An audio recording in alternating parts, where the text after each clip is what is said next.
y Passive House Designer certificado.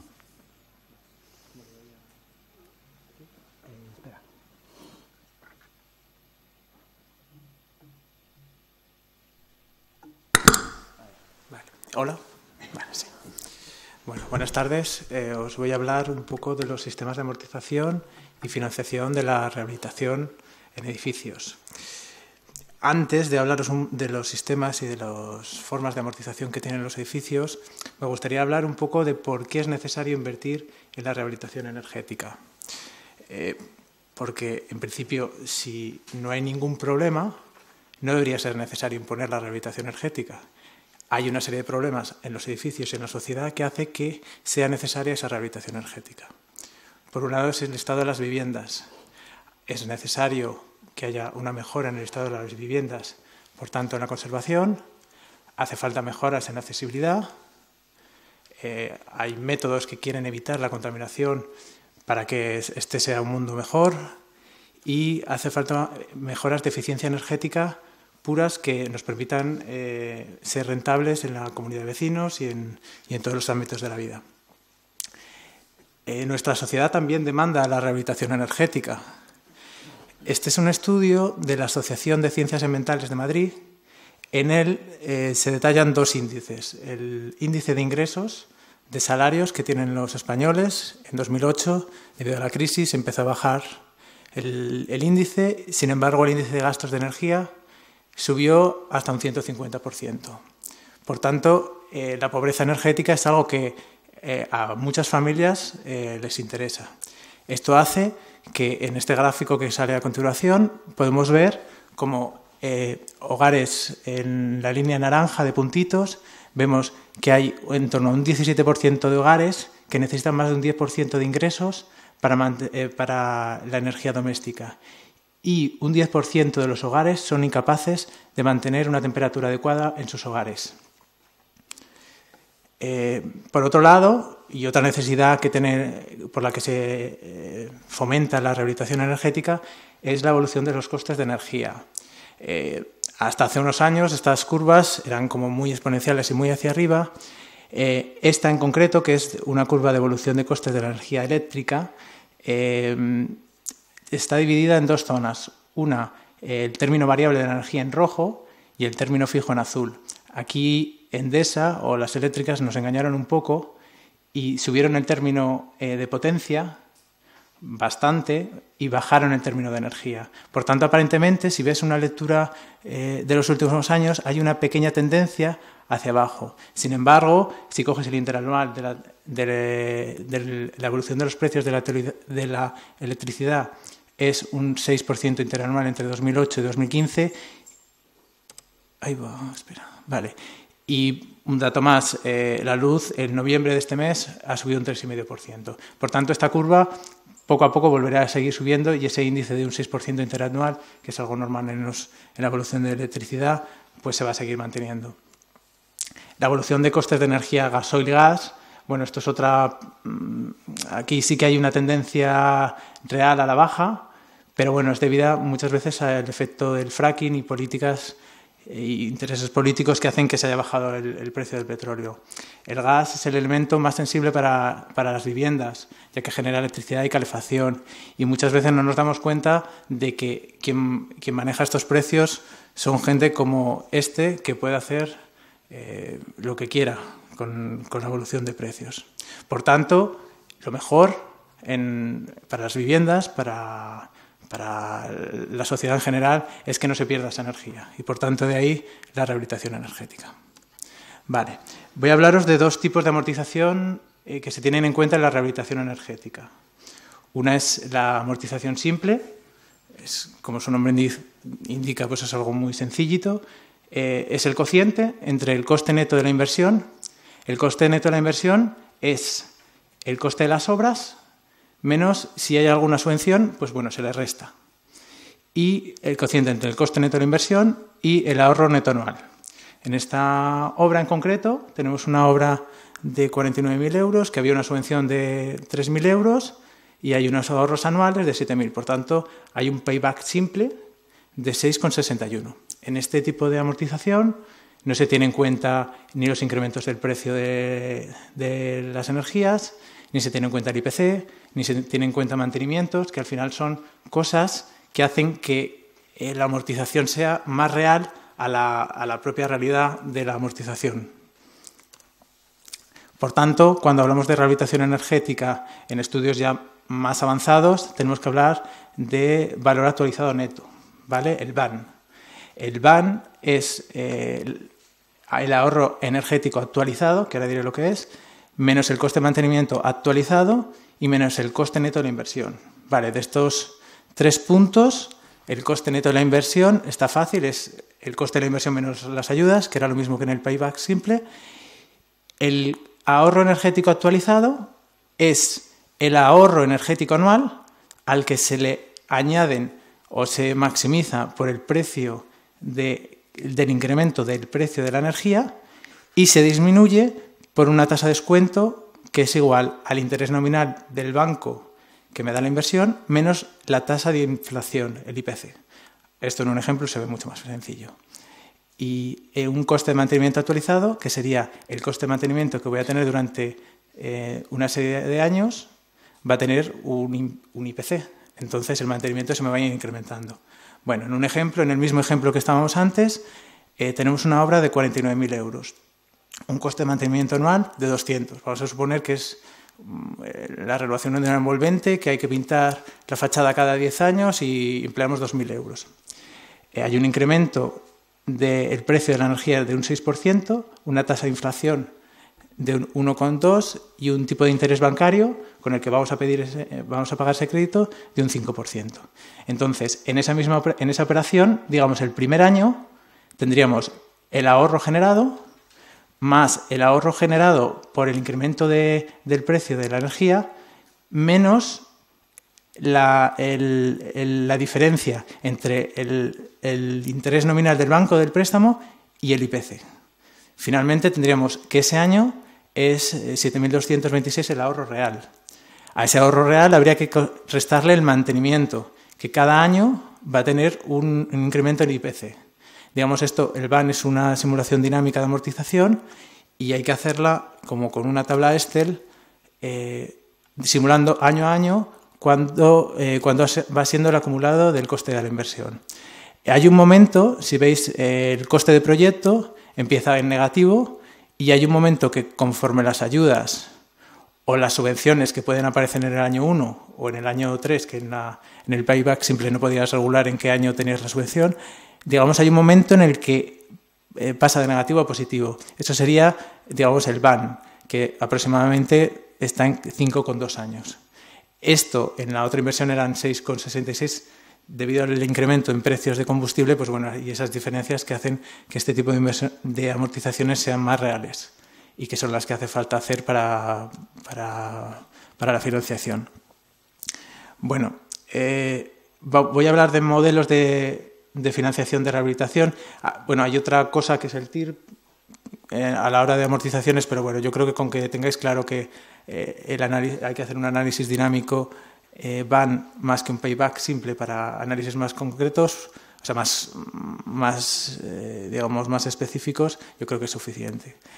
Bueno, métodos de financiación de la rehabilitación. Bueno, yo considero que hay varios métodos para financiar la rehabilitación energética.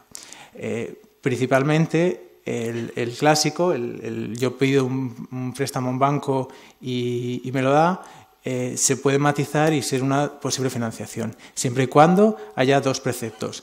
Que haya digamos que la administración pública fomente un uso estratégico de subvenciones, no que dé subvención, o sea, no que toda su política en rehabilitación se base en subvenciones, sino que dé una parte en subvenciones para generar actividad y luego que suministre recursos financieros de bajo coste a largo plazo. Y me explico. Una reforma profunda de un hogar medio en España, de unos 81 metros cuadrados, ahorra un 83% de la demanda de energía. O lo que es lo mismo, bueno, o lo que podría ser unos 684 euros anuales en la factura eléctrica. Si yo con ese ahorro sé que voy a generar ese ahorro, voy a un banco y le digo, pues si me da un préstamo a un 9% de interés a 5 años, me darían 2.660 euros para realizar la inversión. Sin embargo, bueno, sería la tabla. Sin embargo, si ese mismo banco, en vez de un 9, me da un 5 y en vez de 5 años me da 20 años, yo tengo 8.500 euros para invertir en rehabilitación. O sea, la financiación a largo plazo es interesante. De ahí hay programas estatales que dan Euribor más 0 a 12 años, se pueden buscar, y bueno, y bancos que están muy concienciados con, no hago publicidad de Triodos Bank, vamos, es un banco más, pero vamos, que están concienciados con la rehabilitación, y en función de la mejora energética que tengas también, pues te dan mejores condiciones financieras. Bueno, la pata fundamental de la financiación, que hasta aquí podríamos entenderla y hasta aquí puede ser un proceso, el problema final o con el que se suelen dar las entidades financieras es la complicada forma jurídica que tienen los vecinos. Claro, porque el crédito se lo tiene que dar a cada vecino, no existe una figura común. Para eso están saliendo entidades como Avalia, que básicamente conceden avales a comunidades, que eso es lo que te permite luego acceder al crédito con entidades financieras. Bueno, pues es una sociedad, me imagino que irán saliendo alguna más, pero bueno, ahí está, para financiarla. Vale. Luego hay otro tipo de financiaciones, las basadas en empresas de servicios energéticos. Una empresa de servicios energéticos es una empresa que financia proyectos de rehabilitación energética, realiza la inversión necesaria para ahorros energéticos y cobra un porcentaje por los ahorros generados. Estas empresas de servicio energético, la realidad que por lo menos me encuentro yo, y no sé si alguno de vosotros ha tenido ocasión, es que normalmente siempre tienden a hacer proyectos en los que el consumo está controlado, ya sea en luces, ya sea en farolas de alumbrado, ya sea en calderas de comunidad, pero en tema de envolvente, como el uso no está tan controlado, pues ya hasta donde sé que es complicado para ellos y no suelen ser muy dadas a hacerlo. También porque los periodos de retorno en las mejoras activas, digamos, de la rehabilitación son más rápidos, son a priori más rentables, aunque bueno, luego lo veremos. También hay otro tipo de financiación. Bueno, estas son las clásicas, la financiación clásica, la basada en ahorros energéticos, pero también hay otras mediante bajada de impuestos. No sé si sabéis que ha habido un recurso ahora en el presupuesto de los presupuestos generales en las que van a incluir que en función de la calificación energética vas a tener una bonificación sobre el impuesto de bienes inmuebles. Entonces, en un ejemplo normal que coincidió, en la calle Zurita, un local que paga 150 euros al mes de IBI, tiene una calificación G, va a ser ahora una C, va a obtener un 12% de bonificación y bueno, va a tener 216 euros anuales o 2.160 a 10 años. Pues bueno, todo es más. Hay otra financiación también basada en la revalorización. Un ascensor que se coloca en una vivienda que no tiene ascensor, la revalorización del inmueble va de entre un 20 y un 40%, dependiendo de la planta donde esté. Al final, está invirtiendo el propietario en una mejora que la propia mejora, o sea, la propia revalorización le va a suponer más dinero que la propia mejora. Quiero decir, esa de 20%, ese 40% no es lo que supone poner un ascensor. La rehabilitación de envolventes, que mejora el aspecto y también revaloriza la vivienda. Pues bueno. Bueno, viendo un poco el tipo de financiación, vamos a ver ahora tipos de actuaciones y plazos de amortización simple. De ejemplos que podemos hacer en la rehabilitación energética. Bueno, os voy a poner 3 o 4 casos, un poco los más típicos, pero bueno, hay que verlos y alguno un poco más curioso. Bueno, este sería el típico mejora de fachada con SATE de 5 centímetros, acabado en mortero y colocación de doble ventana en ambas caras. Genera un ahorro de un 20%, tiene una amortización simple de un 6%, tiene un coste de 5.000 euros y si entras en las ayudas del IAE, pues tendrías un 35% y por tanto tendrías un retorno con subvención de 4 años. Cubierta plana, no transitable, con impermeabilización y sin aislamiento. Y en el nuevo estado ponemos 40 centímetros de aislamiento de poliestireno extrusionado y 50 centímetros de grava. El ahorro generado es un 10%, la amortización un 8%, el coste por vivienda 2.000 euros, que se pueden meter en subvenciones y tendrán con ese 35% una amortización en 5 años. Todo esto se trata de amortizaciones simples, como he comentado. Un cambio de caldera, que puede ser lo muy habitual a día de hoy, tiene un ahorro económico del 50%, se amortiza en 4 años, coste por vivienda de 5.000 euros, subvencionable en 35% y amortización con subvención en 2 años 50. Otro tipo de casos, este es un poco más curioso, este aprovecha un poco las calderas antiguas que tienen depósitos en las que no se puede poner el gas en la sala de calderas, aprovecha un poco los conductos, generan un circuito primario que se lleva a través de la chimenea antigua de la caldera de gasoil y conecta con la instalación. Entonces, estos tipos de calderas son roof tube, que no necesitan una sala de máquinas, sino que son modulables que se bajan con grúa y ellas mismas son la sala de calderas y entonces pues son muy rentables. De hecho, hay muchas empresas de gas que las subvencionan mediante empresas de servicios energéticos. Cambio de caldera a gas de condensación por la antigua de gasoil. Hay un ahorro económico del 28%, una amortización en 4 años, el coste por vivienda son 2.300 euros, tiene una subvención de un 35% y serían 2 años y medio. Algo un poco que se sale un poquito más, repartidos de coste. No sé si sabéis que ahora 2016 o 2017 iban a ser obligatorios. Bueno, estadísticamente hay un ahorro de un 23% conforme que la gente que ya tiene control sobre en esa vivienda que tiene una calefacción central que antes no podía hacer nada y que se asaba de calor, ahora al tener cierto control, pues bueno, existe un ahorro con una amortización, o sea, con un coste por vivienda de 330 euros y que se amortiza en 2 años. Y una instalación de iluminación LED. El ahorro económico es de un 55%, la amortización 2,5%, el coste por vivienda 107 euros. Esto realmente ahora las instalaciones LED están bajando todavía bastante más, o sea, ahora estaríamos en todavía más, con unos periodos de retorno más importantes. Bueno, más o menos hemos visto un poco mejoras.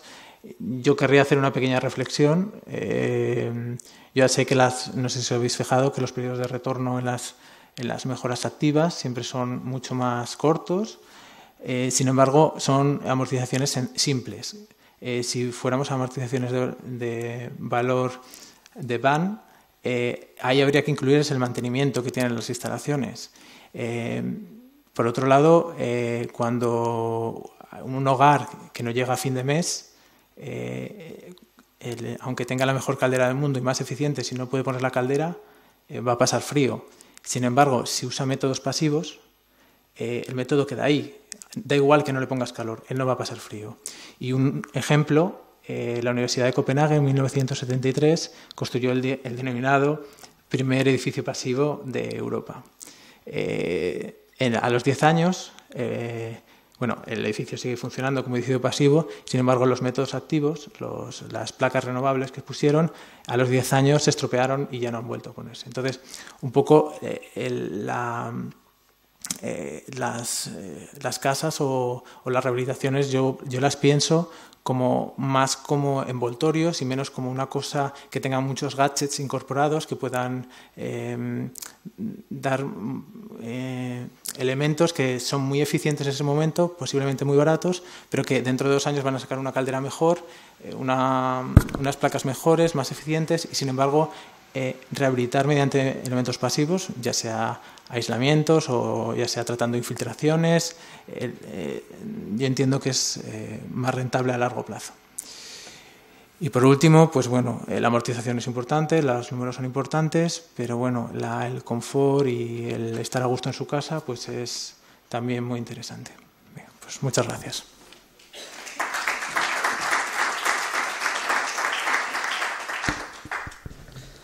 Muchas gracias, muy interesante. ¿Lo quito? ¿Se casó para valor? Vale, no sé que lo grabo.